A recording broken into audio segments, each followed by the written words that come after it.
Welcome to the Deadass Podcast.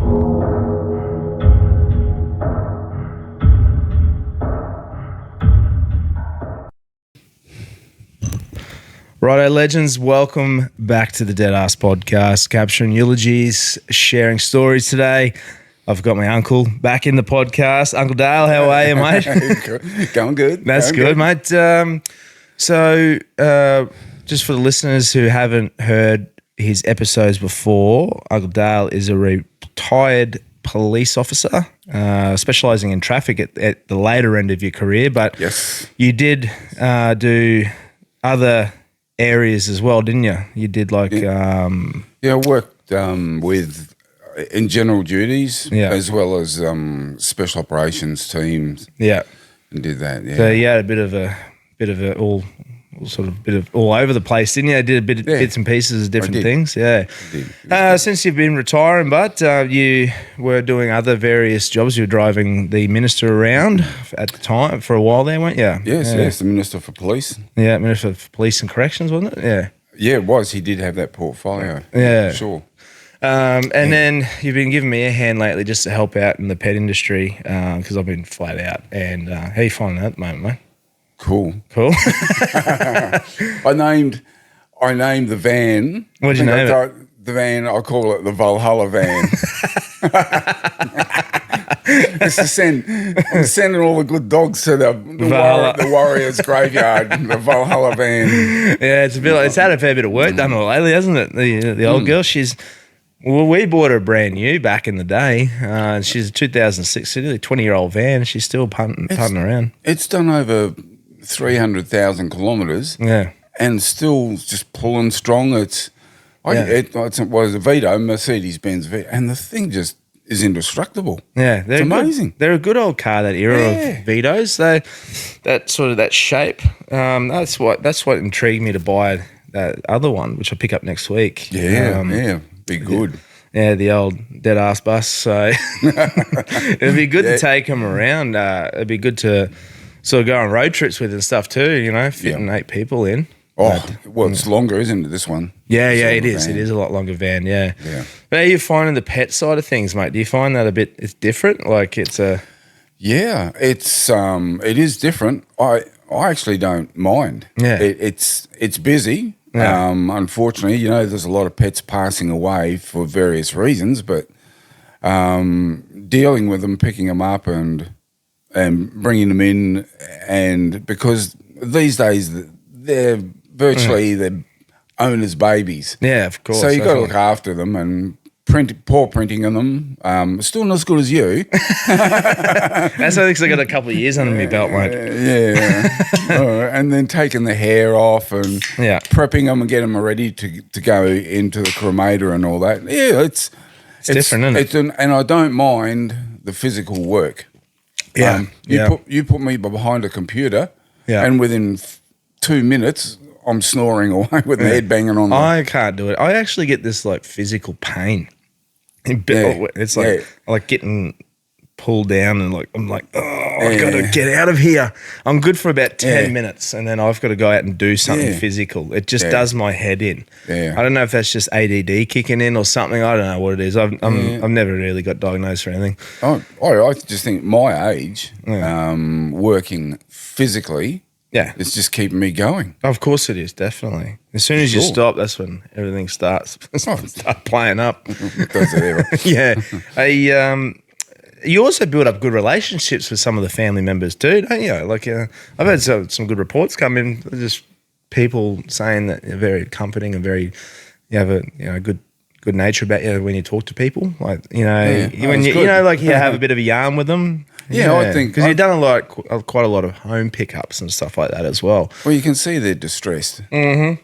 And there's their fur baby or whatever they call them these days. Yeah, carked it on the carpet in front of them, and so it's only an extra 5 minutes of talking and just and booting their pride up a bit about and how well they were and how they looked after their pet and all that sort of thing. So the idea is to make them feel a little bit more comfortable when we go. Yeah, I find that that they want to sort of explain or share their story a little bit when it comes to that sort of moment. It's sort of it's not like a justification. It's almost just like just to reassure like how much that animal meant to that person. Yeah, for sure. For sure. And more so these days, it's getting more and more people taking on very much a personal attitude towards their animals. Yeah, of course. And that's why this type of business is getting more and more popular because people are just getting more and more attached to their animals than definitely. ever before. And shout out to Christo too. Like, she's been running the show. Yes. She's been very good. Yeah, it's just absolutely nailing it. Like, so productive. Oh, geez, I wish I had a motivation. I don't have that at the moment. Like, I just can't. She's on top of it, running my ass around. Yep. But also with anything, expanding, and obviously the numbers are growing, and the services that we provide, we're starting to provide a bit more of a service with different things that we can implement into that service we provide for the family. So it's been good, but it's going well, mate. So. Yeah.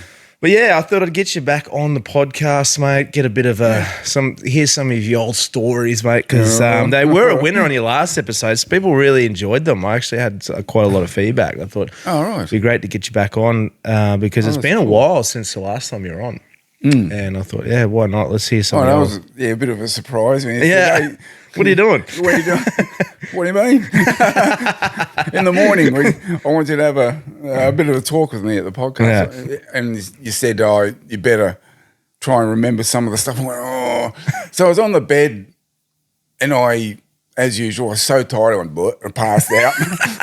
And come 1 o'clock, I woke up and my eyeballs go, I can remember all this. So I sat out in the kitchen here from 1 o'clock until 2 o'clock, writing down some stuff. And then went back to bed. Oh, nice. Oh, well, I appreciate your motivation to do it. I actually, I had a bit of dramas with my episode that I had ready to go for Thursday. And it's one of those episodes where I was like, the audio quality wasn't the best. I'm all about trying to get good audio quality, but then also the narrative of the story. I don't know if it was worth putting it out. So, and my second opinion, aka Chris, though, she said, I don't know. Yeah. So I was like, didn't line up. I was like, nah, fuck. I'd rather bring out something that's half decent, like a half decent episode. Oh, I'm glad you think I'm half decent. Good on you, mate. Thanks. No, you're right, mate. I'm on that one. But so some of the stuff that you wrote down were from previous years, mate, like earlier on in the piece, or I just tried to remember a couple of things that I hadn't mentioned before. Yeah, that's all. I didn't want to do a repeat. Yeah, no, that's cool. I appreciate that. What were some of the things that you were thinking of that you're brainstorming at 1 o'clock in the morning?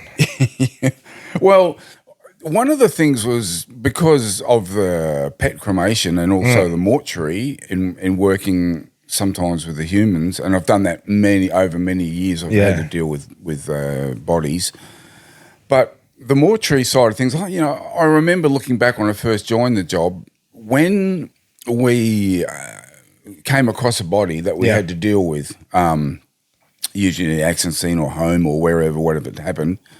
What we would do then is the contractors would come in, whoever that was from the funeral business, would pick up the body, and then we would go to our communications centre and pick up the keys for the mortuary, which is usually out in the boonstick somewhere. I don't know why, but it was. And then we'd go out there, we'd meet them there.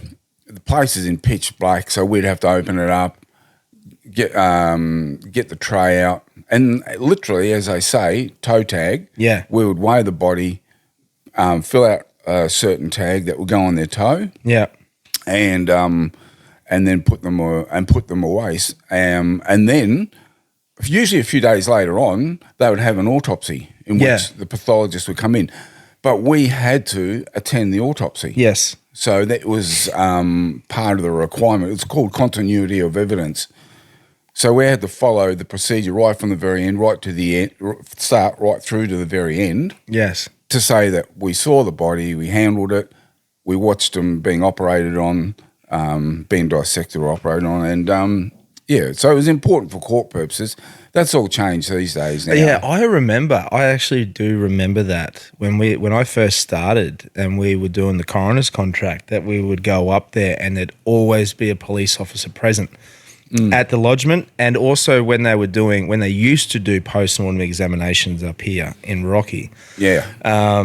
There was always a police officer present at the actual autopsy as well. Yeah. Lodging, doing paperwork and stuff like that. They always have to be present. Nowadays they don't. But they actually don't even do post-mortem examinations here anymore. They've stopped for quite a while now. They're all tagged and sealed at the scene, and then they're transferred from the scene. This is CQ area to the nearest hospital. Yes.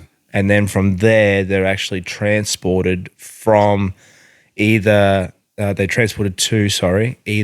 Townsville, where they do post-mortem examinations, or the John Tong Centre down in Brisbane. That's right.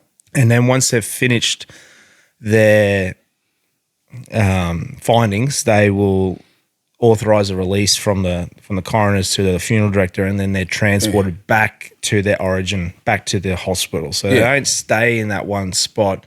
They're actually brought back, and that's all under the cost of the coroner, not the family. The family don't bear that cost at all. But the problem with that is it does slow things down. So, where it's quite common, minimum 10 days, I say 10 to 14 days before you can have a funeral service for a loved one that's gone through a coroner's case. I was trying to remember whether or not I'd mentioned before about the very first autopsy I attended. No, I don't think you did. I can't remember. No, I mean, it was standard at the time when you went through your recruit course. Yeah. You had to attend an autopsy. Yes. So we went and stood back and we watched it. A few were a bit squeamy. For some reason, it didn't bother me, but my very first official one that I went to was at an old bloke's home, like a refuge where there was dormitories and just men used to go there who had fallen on hard times. Anyway, we got a call one night. We went down, and this bloke who runs the joint, the manager, said, "Look, this guy hasn't come out of his room for a few days. We need to have a look and see what's going on." So I thought, yeah, right. So we got the key off him, went in, and he was there on his bed, flat on his back. He was dead. But one hand was on a Mayfair. Mayfair. Remember Mayfair? Yeah, I do. The porno magazines? I do. He had one hand was on his chest on the Mayfair magazine. And the other one was still around his old fella. And poor fella. We looked at each other and we were thinking, how are we going to write this up? Yeah. So we got him taken back, and look, a few days again later on, usual process, we had to go in for the autopsy. And the surgeon who was there, the doctor who started, had read our report, and he was looking at you could see him shaking his head, and he already knew. I think he figured out what had happened. What happened before, yeah. Anyway, he started down below, and he'd cut down through there, and he saw, I think this bloke was just on the verge of the vinegar stroke here. And we were also like snickering to ourselves a bit about this. And so he said, well, we've got to work out why. Yeah. So he thought hard, he'd taken the organs out. Nothing about the heart really said too much. But when he took the brain off, the cap off the top of his head and took the brain out, he could see it was full of blood. Oh, he had an aneurysm. He had an aneurysm. So there he was thinking about Miss America 1980, whatever, and he's just about to hit the fun times. and the old blood vessel in the back of the head couldn't handle it. He was straining too hard. Yep. Bang. And it blew out on him. Poor bastard. So he would not have... He wouldn't have known. Nah, wouldn't have known. He just would have been in bed, and then that's it. And now he's walking up the staircase to the light. So Valhalla. Yes. Or maybe. So that was my first case. That's always been one of my biggest scares, ever getting caught in a compromising position like that and hitting a gravy stroke. Imagine that poor bastard. He just wanted some private time, and it caused him... Yes. Caused him an aneurysm. Well, I suppose he didn't know that was going to happen. No, of course. Have done it, but no. And he's probably wasn't a man having much luck with the women. So that was the first time that you came across a deceased person too? Yeah, Or was that the first officially? Officially, yeah. Officially. I think that was the first time I came across the deceased. I think, I can't remember. I've had that many of them that I've seen. Of course. There was another one in the flats up there, I remember, with, I had photos of it, but it was a dude who same situation, these poor flats. Yeah. We went in there, and as we got to the door, the blowflies are going everywhere. Oh, no. And I went, we know what's going on. The smell wasn't all that good. Yeah. So what had happened was he was in front of the radiator, the heater in wintertime. He had whatever he had, the heart attack or whatever, because he was an older guy, and he fell forward right in front of the heater. Oh, so yes. for 2 or 3 days, this heater was blaring away on him, and he turned black. Yeah, yeah. And he was melting. Yeah, that's what happens, yeah. Yeah, and the smell. Yeah, that would have just sped up the decomposition. Oh, did it ever? Yeah, because where was this, in Canberra? Yeah. Yeah, so Canberra, it would have been cold. That's why I had that heater going, but because the room was warm. Yeah, it was it? So, oh, jeez. Yeah, sometimes humans don't look the best no. when they go. No, they don't. Unfortunately, that's the case. But, like it can be quite confronting to people who haven't seen that sort of stuff before. But you guys, you did the coroners. Yeah, we did the sometimes. So I've seen all that stuff, mate. Yeah, yeah. I've seen some wild stuff, like wild stuff. Yeah. I remember, speaking of compromising positions, I remember this one guy that we went and did a transfer with. He'd been deceased for weeks, and we came in, and same situation, blowflies and stuff everywhere. It was terrible. This guy was sort of in a weird sort of fetal position, but he'd descended, like he'd bloated like severely. Severely, yeah. And then when we sort of like turned him over and sort of went to move him and stuff like that, we noticed that he was wearing all women's underwear. Yeah. And I was like, whatever floats your boat. Like I'm not. I was more surprised about the fact that he was in women's underwear as opposed to him actually being decomposed and bloating. That was, you know what I mean? Like that was more of a shock than the fact that I found that this person was completely deceased. Yeah. I came across it once with a bloke that. Yeah. Look, each their own. I'm not judging. There's no judgments here. Might be more comfortable than jocks. Yeah, who knows? I mean, look, the material looks good. So, I remember one of those, speaking of compromising positions, of someone passing away. But yeah, I have, there's been plenty of cases where, that he's jumped in, guys jumped in the bed with the missus, gone to, do the hokey pokey, and he thought he was hitting the gravy stroke, but he was actually having a heart attack. Seen those a couple of times. So it is a dangerous sport. I'm just going to say, you got to be very careful. Make sure your health is up to scratch. Depends on your partner at the time. No, they can cause it. Yeah, that's exactly right. 100%. Yeah. I don't know, male or female. So, yeah. But what else you got there, mate? I see you got quite a few there. Oh yeah, I did just quickly looked up I suppose one of the funnier side of things. I was thinking about Rigger. Yes. Our mortuary dog, the bull terrier. Yeah, sometimes some people think it's Cole. Yeah. I had a couple of bull terriers. Oh, did you? When I actually lived in Canberra. Yeah. And one of them was big. I called him. His name was Titan. Titan. That's a good name for him. And he was a beast. Was he? Anyway, one day I was in traffic branch then, so I was on my own in one of the V8 cars, and I thought, I'll take Titan on patrol. Oh, did you? So I quickly whipped home, threw the dog in the back, and we're going through the city, and he's got his head out the window looking around, slobbering and barking at people, and next thing I hear this call come up over the radio, and it was the sergeant saying, "Who was that just went past with his dog hanging out there?" I want to meet him at such and such a corner. You shouldn't have that dog in his back of him. So I turned around, what? I shot through and dumped the Titan off and came back. What are you talking about? Oh, no. Was he a good dog? Was he a... Yeah. Was he like a typical hyperactive style bull terrier? I had to give him away in the end to a farmer. Yeah. Because he had, like, it was like the guy was on caffeine tablets or cocaine or something. It was nuts. I gave him to a farmer and he used him for pigging. Yeah. And he said that he'd put him in the cage at the back and all you could do was hear him yelping. Yeah, he wanted to go. And when you released the cage for him to go, he was gone, boomf. You could see him miles away virtually. He had pointing with binoculars and he'd be yapping and yelping and chasing everything. And it was a shame to see him go because he was such a good dog. But in the end, I think he went to a place where he enjoyed himself. Yeah, we've always had bull terriers too. We had a couple there. One there, Ice. He was. I remember that. He was a bit vicious. He was a little bit vicious. Like he bit a couple of people. He actually bit a friend of mine the day he died.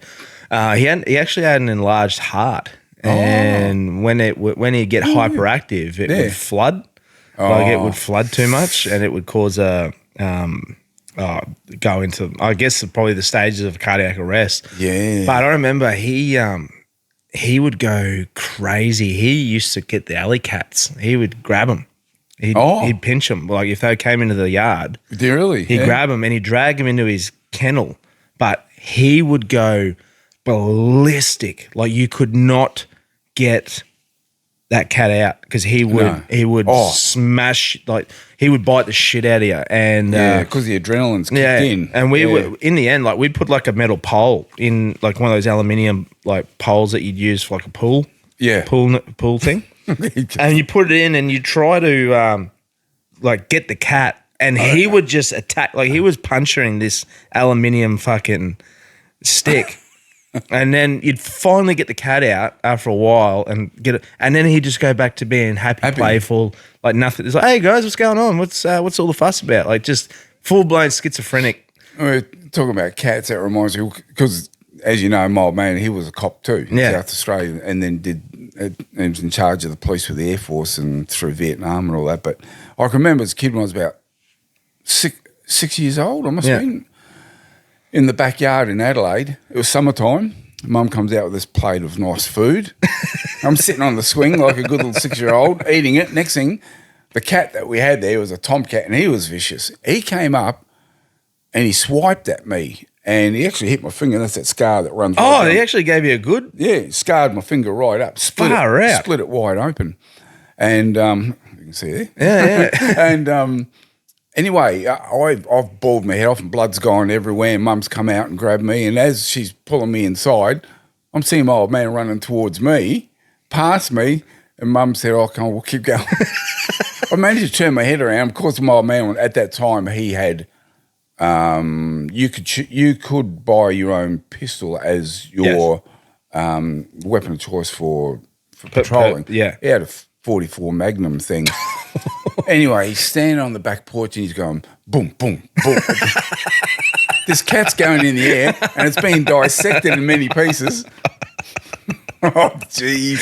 I'm like this and I'm going, bitch. So he's out there digging it and throwing it away. And then, fucking tomcats. I think about a month later on, we got another cat. And, he just, if you play up, you visit Valhalla, and that's all there is to it. Well, that's the good old days, isn't it? With the and neighbours don't complain. No, of course, it would have been normal. It would have been normal practice back in those days. Well, you hear a gunshot. we're only a couple of kilometres from the city centre. Yeah, and he'd come home every now and then. He'd say, what are you doing? I'd go, nothing much. So he'd throw me the slug gun and say, go across the road and shoot birds. Isn't that crazy, hey? Like you could do that back in the day. Yeah, the old bloke across the road had like a little bit of a small block with almond trees, and the starlings used to come in. Ah, okay. And which were an introduced species. So I used to sit under there when I was pick them off. 7 or 8 years old with a slug gun, picking off starlings. I mean, well, you guys just like it was common practice that you'd go hunting, but you could carry a firearm with you. Or you know what I mean? Like it wasn't. I used to go out, was it Renmark or somewhere? Just on the way out country along the Murray River. There was a couple of farms there, and they had problems with rabbits. Yes. So I used to get on my trail bike. Yep. In my younger days, throw my 22 rifle over my back, hop on the trail bike and go. No one would think anything No of one it. thought anything of it. I was just going down to knock off a whole stack of rabbits that had that were diseased. Yeah. Myxomatosis, what they had at the time. And is that what you can see it in their eyes and stuff too? Is eyes go pussy. They go pussy, yeah. And they can't see. That's how it kills them off. Yeah. So just the things you used to get away with. But it was the same too with policing. Of course. You had to think on your feet a lot then. Yes. You had to be a bit streetwise. You had to be smart. You had to have a bit of oomph behind you because the laws back then were a little bit different than what they are today. They're very restrictive today. Oh, yeah, of course they are. And even the process of like when I applied for the federal police, I remember going to Havelock House, I think it was called. It was on the main drag there. Anyway, I went in. The guy that was in there, I had sort of like met him once before, the interviewer, and I'm standing out in the hallway going, oh, geez, what's going to happen here? You know? And he said, oh, Dale, listen, come in here and have a sit down for a bit before we go and do anything. I said, yeah, Butte. He gave me a coffee and sat down. We had a chinwag for about an hour. Oh, yeah. And he said, okay, you can go back. You can go now. And I said, back out in the hallway? He said, no, your interview's finished. I thought, you cunning bastard. That's good. Get a real reaction from you. How I really felt about things. And consequently, I did get in, but And I thought, in the end, that's probably that's a great way to do it. Smart way of doing it. It was a smart way of doing it because you get a real reaction from people. It's not programmed. And no. They're like, oh, come here, just have a yarn while we wait. And, that's right. And have a bit of a casual yarn and then get the truth out of them. That's very smart. I like that a lot. Yeah. So I think one of probably there was a few things where. Oh, actually, I did have an incident that was unique. Yeah. I was trying to get back to a police station in Canberra on my police bike, and I was running on vapour. And I could see I had trying to get back, be gentle with the bike. So I rode a lot slower. It's that area where Bryze. Oh, like Erindale. Erindale Police Station. Anyway, I'm going through these S-bends just slowly thinking, because the fuel's sloshing on one side to the other and it's not going to catch. And I saw this old bloke walking across the street towards me. And I thought, I'll just move over a little bit. So I did, and just as well, because as he got to the centre of the road, he tripped on a cat's eye. Oh, you're kidding. And he just went whoop, straight in front of my police bike. You're kidding. And I went, oh, no. So I cranked the bike over as hard as I could to avoid him, but my crash bar hit him in the head. Oh. And where the siren is. Yeah. And I managed to, and luckily there was actually two girls just off to the side who saw this. But I looked in my rear vision mirror and then over my shoulder, and next thing he sits up, because I thought I'd killed him. Yeah, of course. I went, oh, no. So I jumped off the bike, ran back to him, and I had a look at him, and luckily, just by the siren that hit him, split his scalp from all the way over, Holy but never shit. touched the bone. Oh, so just gave him like a nice little scalped slip. him. You scalped him, Jesus. And we ended up transporting him up to hospital, and I went up there and had to talk to him. It was a nice old bloke. In fact, his name was called Arthur Parkinson. Really? And I remember he was a retired doctor from Tasmania. Oh, was he? Wow. Nicest guy ever. I felt really bad about hitting him. And he said, no, don't worry about it. It's all okay. She's fine. He said, the problem was I had pneumonia. Ah. I was just getting over pneumonia and I was weak. And when I got there, I didn't realise there was a cat's eye. I hit it.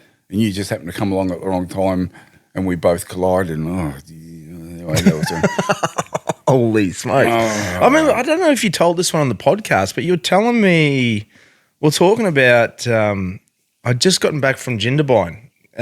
We'd done some snowboarding I took the family down. We did some snowboarding up there. And you're telling me that time that there was a car that was stuck up there in one of the in the Brindabellas or whatever it is. Yep. And it was you guys were on the bikes and you're talking about the coldest, and then you end up having to use the fuel from the bike to start a fire. What happened there? What was that? There was a 4-wheel drive up in the Brindabellas, and it was the middle of winter. It was snow, Yeah. so it was thick, and they were stranded. And search and rescue couldn't get up there, and we had to start to do something. Yeah. So they called up me and another bloke to jump on what we had then were these bikes, were Yamaha, not XT, but they were TT 600s. Yeah, okay, yeah. And so we jumped on those with our wet weather gear, not just stuff that it's not going to.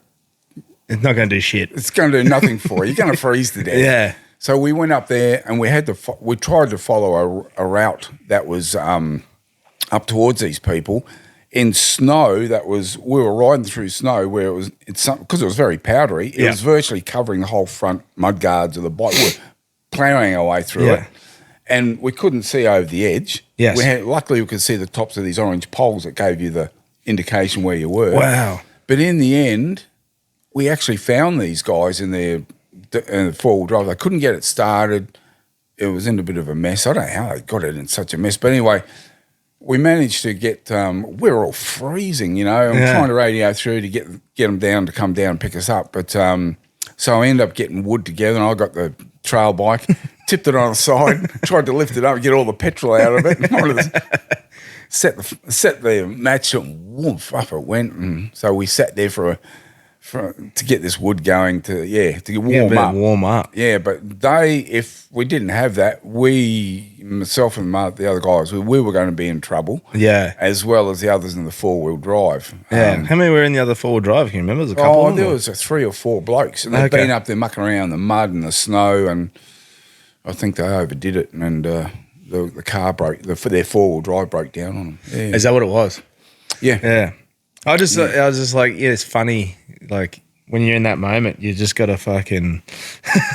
You just got to think, oh, well, I'll sacrifice the bike. Yeah. I'd rather do that than, 100%. Because that was cold, and we didn't have proper snow gear. Yeah. It was only wet weather gear. Yeah, for the roads in Canberra. So despite not getting wet, I was cold. Yeah, of course.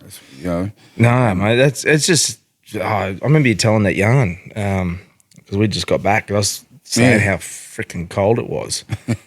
Yeah, it was. Was that pre-thermos too? It might have been. Because they're lifesaver. Yeah, the polypropylene underwear. Yeah. That's a good stuff. You don't want to be cold, that's what you wear. Don't need them up this way, but they're good otherwise. There was some, I think there was another one when we talk about accidents before, and then I remember attending a van. There was a guy and a girl had been to a local pub. Yep. This is on Commonwealth Avenue. Oh, not Commonwealth Avenue. Trying to remember names. Monaro Highway. But it was the extension of it. It actually stopped, not where it goes now, and then you can follow the main drag down, and where the police, where I stayed when I did in the police academy. Okay, yeah. The living quarters. Just prior to there, they've got bends and they've got big spoon drains with water that go down. Well, they'd been drinking, and he hit the railing on a right-hand bend and stove the whole front of the van in. Oh, shit. He's gotten out and done the runner, and he's left his girl in there trapped.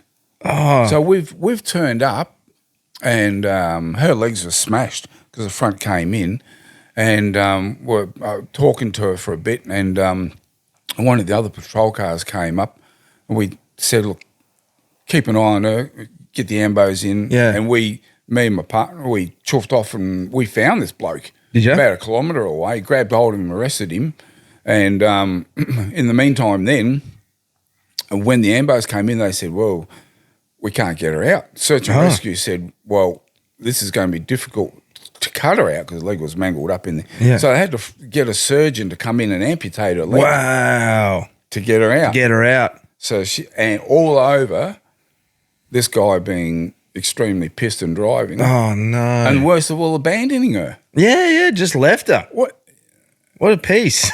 Jesus Christ. Poor darling, she had to live with that for the rest of her life. Yeah. I think one of the others was a chap, we got called up. I was on the motorbike out near Madura, by the airport, Madura Road, near the next airport, about a car rollover.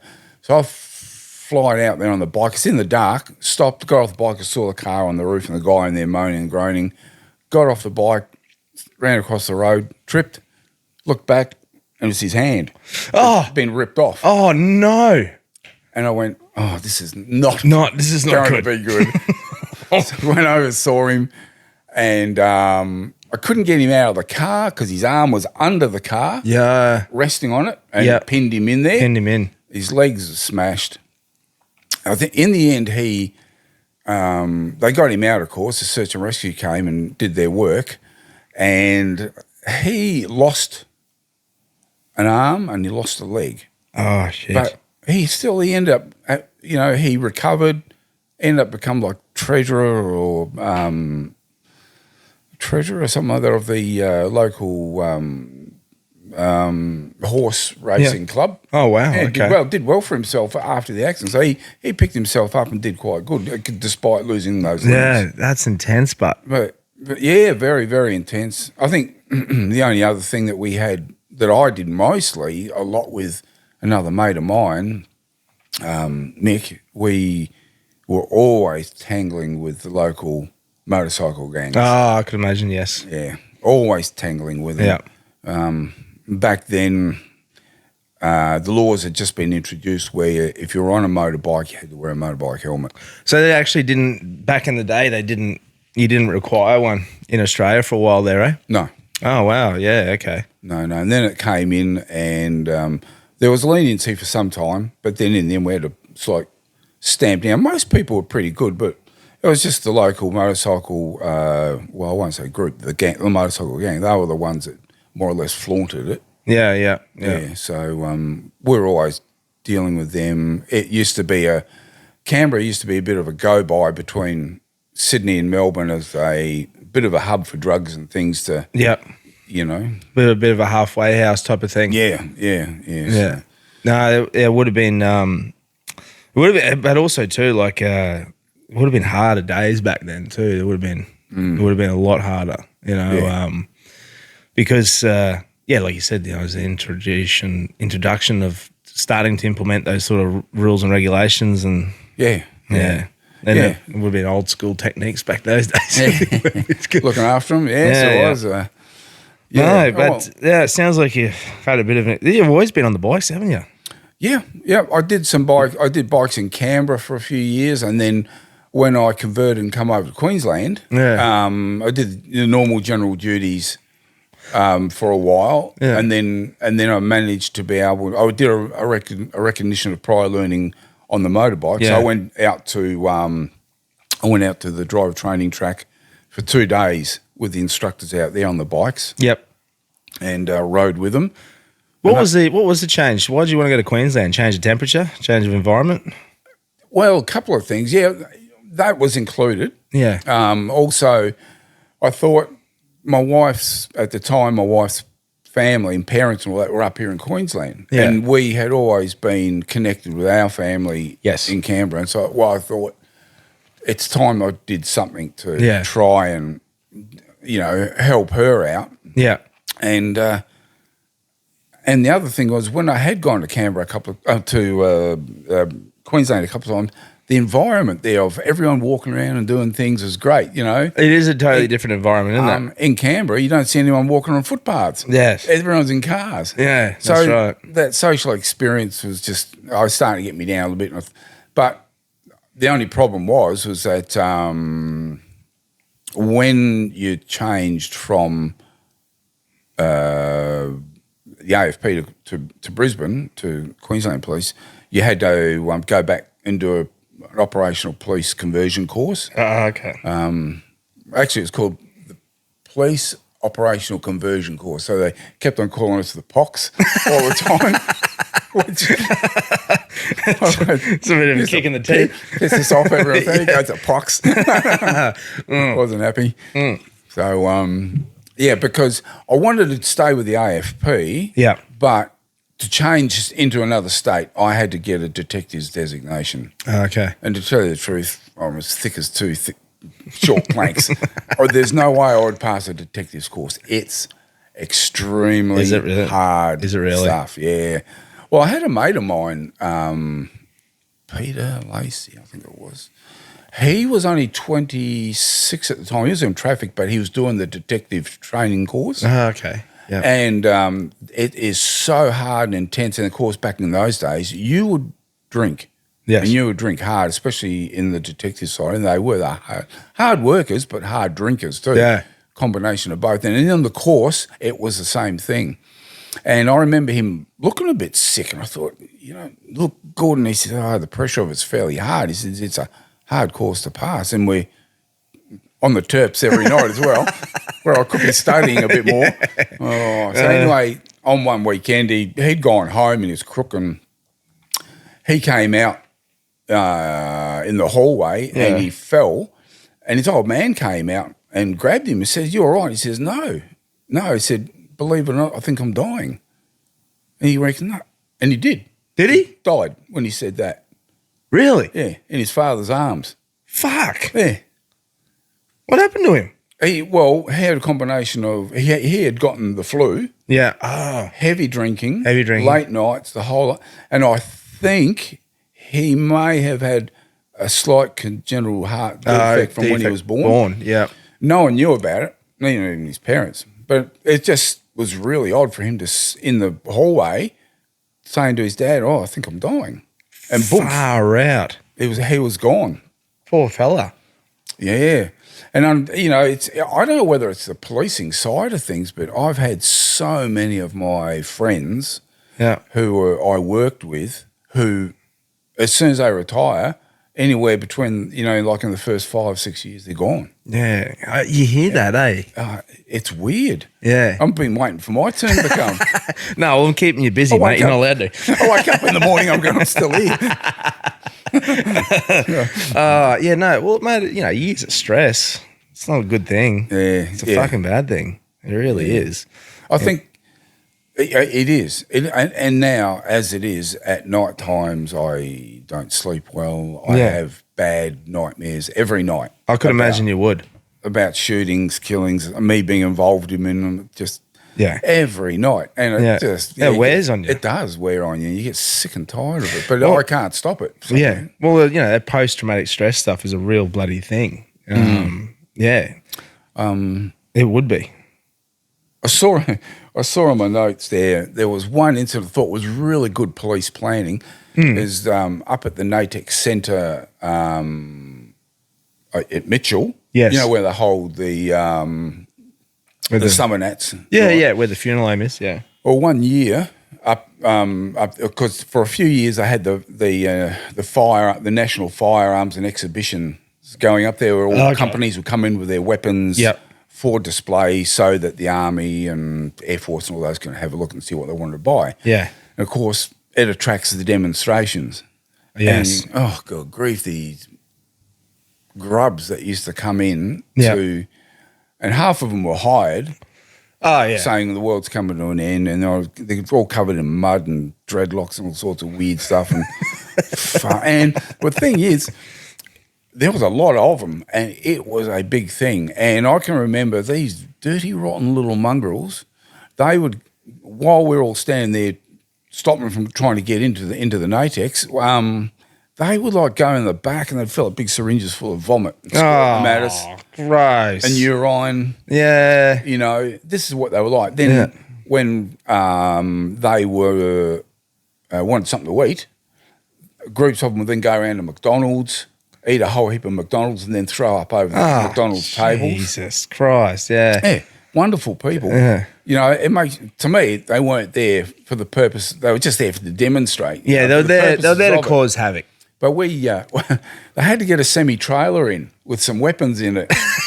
And we're going, And Search and Rescue came up with a really good idea, and that is we stood at the front of the Natex building and put on a flipping big show for them, and they all just piled in. Meanwhile, this truck ran around the back with two guys from Search and Rescue on the bull bar on front, with the big grinders, straight up to the fence, zit, zit, push it down straight through. Are you kidding? Two at the back. As soon as the back went in, got straight to it, pulled it up, wired it up.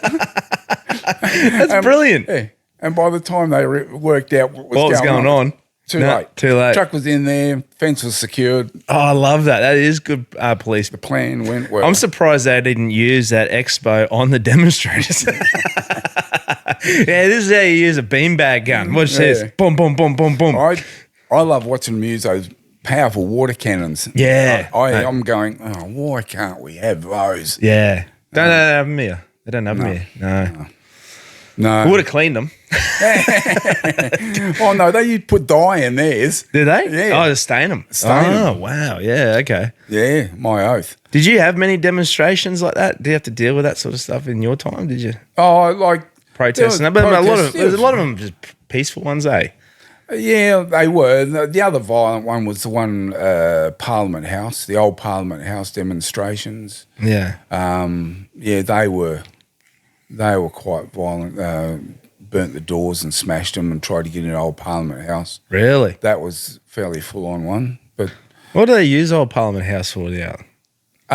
It's a tourist attraction. Tourist attraction, isn't it? Yeah, we went for a little drive around there when we were down there for snowboarding. Took the family around showing the old stomping grounds. Yeah. All the old places. It's a nice place to go into to have a look at old architecture. Yes. Oh, I love the old architecture. It's just brilliant workmanship in those places. I call it people watching and building looking. I was I suppose I think I mentioned this one to Cole. We were talking about it. Just one of the other ones was two. You know, I've always had the strict idea, even in the early days, that when you're a cop, you are there to, like preserve life, keep public safe, as well, and all this. So I remember one day in Deception Bay, there was a report of a young bloke walking down the streets with a firearm in his hand. Oh, shoot. And so they had organised for a briefing on what to do, and I was there for the briefing, and then get back up, and they sealed the street off.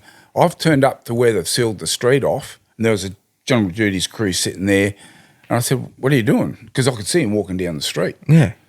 And they said, "What are you doing?" And I said, we've sealed the street off so that he can't go anywhere. And I said, "Yeah, but what about all the other houses that are along there where he's walking along?" He said, "No, as part of it, we keep it. He can't go, but it's when he can't go. It was over a few hundred metres." And I just went, "No." Yeah. Got on the bike, I just zapped straight down to him, ripped straight up to him, and jumped off the bike and crash tackled him into the ground. Yeah. And put his arms behind his back and handcuffed him. And it was actually a piece of wood that he had. Was it? But it was funny because the shape of it actually would remind you of a pistol. At a distance. So anyway, he was carrying on like a chook. Next thing, this guy comes out from the house and started having a go at me over it. Really? Yeah, because it was his old man. Oh, okay. So I had to tell him to pull his head in, or he's going to be laying on the ground next to his son in handcuffs as well. Yeah. But I got interviewed over that. Did you get in trouble over that, or what? Well, they were thinking about it. Were they? I got interviewed by the inspector. He had a bit of a chinwag with me, saying, "Why did you do that?" And I said, for all I knew, he had a pistol, and he's going past all these houses with occupants in them. Yeah. He could have easily gone in there, and if it was a real pistol, he could have shot them. Couldn't. I said, the onus is on me as a policeman to go and do something about it. Yeah, of course. I said, and I've always advocated that for years, like at shopping centres and malls where things happen, where all of a sudden there's someone in there with a knife or a gun and they're shooting at people or whatever, hurting them, killing them. So the police just always turn up, seal off the area, call in the CERT or SWAT, whatever you want to call them. Yep. Would come in and deal with it. Yes. And meanwhile, the dude inside's going around causing more trouble. So my view was, you don't care. You go in, you confront him, and you deal with it. Yeah. If it's too much and it's overwhelming, then retreat. Yes. There's nothing to stop it, but at least you're full of information. You know what's going on, but it's your opportunity. It's your job. If you can't do that, if you can't confront an angry man when you're a police officer, I think you probably need to find a desk job or get out. Yeah. That's a fair point. Yeah. No, I totally agree with you. It's like it's a part of the badge, I guess you could say. It's like a part of the onus of what you're doing. I used to get criticised for it. Now, finally, when I left a few years ago, they were implementing that very thing that I've always been advocating for years, where, no, it's your job as a policeman. You should be going in there straight up as a first responder, finding out what's going on.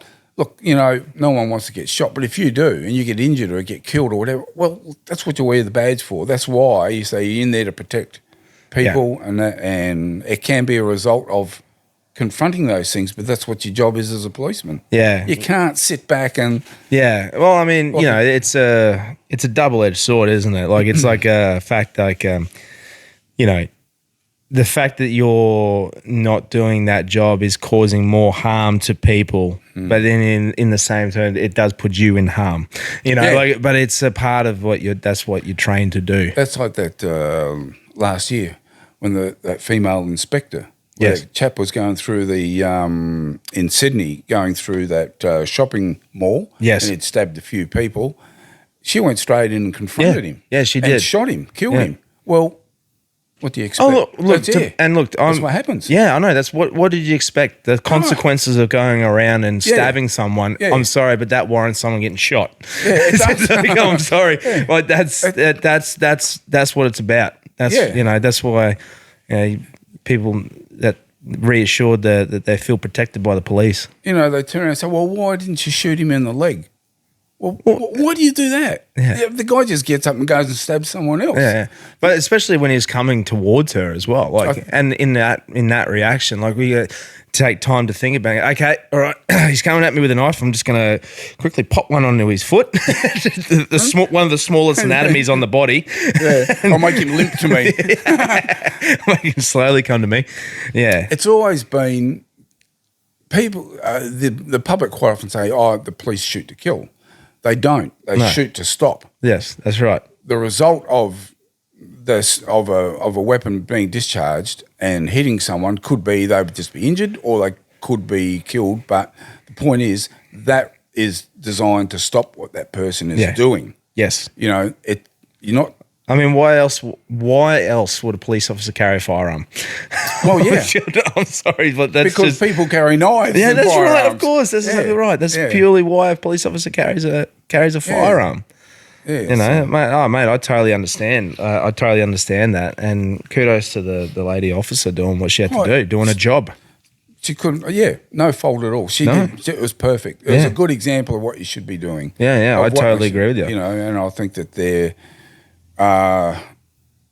definitely some police that need to look at that and use that as an example of how they should, Yeah, that's a perfect example. It's been 7 years now since you've been out of it, is it? Yeah, 7 years. It flies, doesn't it? It's gone. Does it feel like just yesterday? Yeah, it does. What day? Yeah, because I look at the police. I like the vests, the bikes, and all that. It was all the same stuff that I was wearing. When I left. Yeah. So not much has changed. Some policies and procedures have, but and you just go, you see things happen, and the old PTSD come. I want to jump out and help them, but you can't do it. You got to keep your eyes focused. Out of all those different things that you did, what was probably the most? I don't want to say enjoyable, but probably most, I don't know, impactful for yourself, or the ones that you remember the most, or maybe you could say enjoyed in one way, but.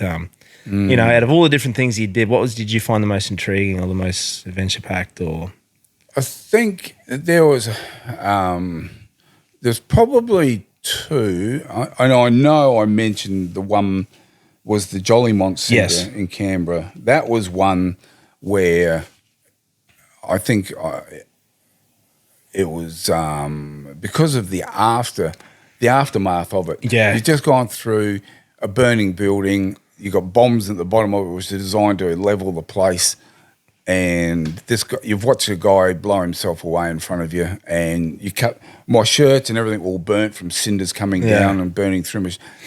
And then after that, you pack up your bongos, and I go home, change my uniform, go back and keep patrolling. Yeah, that's insane. And these days, you just don't do that sort of thing, you know. And sometimes I think that there was no opportunity to decompress. Decompress, yeah. And that's one of the things was that. And the other one, probably, which I thought was a good testament of skills, when I was in the special operations team as a marksman, there was the commissioner, the assistant commissioner Winchester had been executed. Yes, in his driveway, and we had followed after. We were following the accused at that time for ages, keeping an eye on him, even to the point where he'd be going through botanical gardens. We would be in there, in all cammed up, everything in there to watch him to see whether or not he goes back to visit his weapon, if it was there. But they believe that through those gardens he may have. Never ever caught him out on it, but what was unique was just the way that you'd be in there cammed up with all the gear, and people also walking past would virtually look at you at the plants that you're lying next to. And I had kangaroos eating around me, and I had birds jumping on top of me, and which goes to he just used to be a bit of a testament, you know, how well you can camouflage yourself and do things that you want to do. They were enjoyable things like that. And with the special operations team, you know, not getting down on some bike. It would be not getting knocked down the bike. Yeah, that's or like just bit of an adrenaline fueled one. I reckon that would probably be the best description of it. Not enjoyable, probably especially with bikes at high speeds that we were doing chases. Fueled. Yeah, that would be intense. Chases were all the done thing back then. There was no problem. Yes, you know, there is now, of course, but it was good. It was good, and my motorbike skills, you know, rocketed through the roof doing the stuff that they wanted me to do. Well, you used to help with the other police officers coming through doing the motorcycle. They do the training courses and stuff. You'd help out with those every now and again, wouldn't you? I did them at one stage just to assist. Yeah, but I never actually joined in with as an instructor. But sometimes you just go in to help. They'll help them out. And you keep an eye on them. But their development on motorbike courses was really good. You'd start with 6 riders. Yeah. Generally, you'd only have maybe 1 or 2 that would make it through. Oh, really? They were that tight on it? They were tight. Yeah. Very tight, yeah. I suppose you'd have to be. Yeah, well, I nearly got booted off. We're flying through all these roads out the back there, and anyway, there was another chap with me, and we had fallen behind due to, I think it was a semi or something came out, and we just had stopped to allow him to do what he had to do, and then they had gone ahead. So we've flipping taken off. We're flying to catch up to where this other group were, where the instructors were. Next thing, there's another bloke behind us with his lights and sirens going. It was one of the instructors. Really? So we stopped. What are you doing? He says, didn't you see all of us back there? No. Everything, they were right in the corner. We went flying past, you know, at subsonic speed. Yeah. Never even paid attention. And I went, so I bought before the instructors afterwards, and they flipping tore stripes off me and said, you know, what is the reason why we shouldn't kick you off for lack of observation skills? Oh, no. So I had to grovel. Did you? I had to grovel to stay on. I passed the course without any problem in the end. Yeah. But I tell you what, my eyeballs were like radar. They were everywhere after that. I was watching everything. Just copped a lashing. Yeah. Oh, jeez. They were angry with me. Were they? Yeah. Oh, mate. No, well, mate, I appreciate you coming on and sharing some more yarns. It's always good hearing those yarns too. You know, getting them locked in. So yeah, like I said, I appreciate you doing that, mate. Hang on to those notes because we'll keep them for another episode too. Just so you don't have to wake up at 1 o'clock in the morning. Oh shit, we're gonna write. Just take it out here, trip over your wires and everything. Yeah. Oh, fetch. Nah, it's all good. We'll go and kick in today. Go and do some pet work. So I'm sure we got a few. I'm sure Christo's there ready with the pen tapping, going, all right, we're on. Yeah, we'll send a few dogs to Valhalla. Yep, that's it. Today. 100%. Mate, thank you very much. Appreciate it. Thanks for having me on. It's always a pleasure. And we'll catch up again soon. Cheers. Cool. See you, mate. See ya.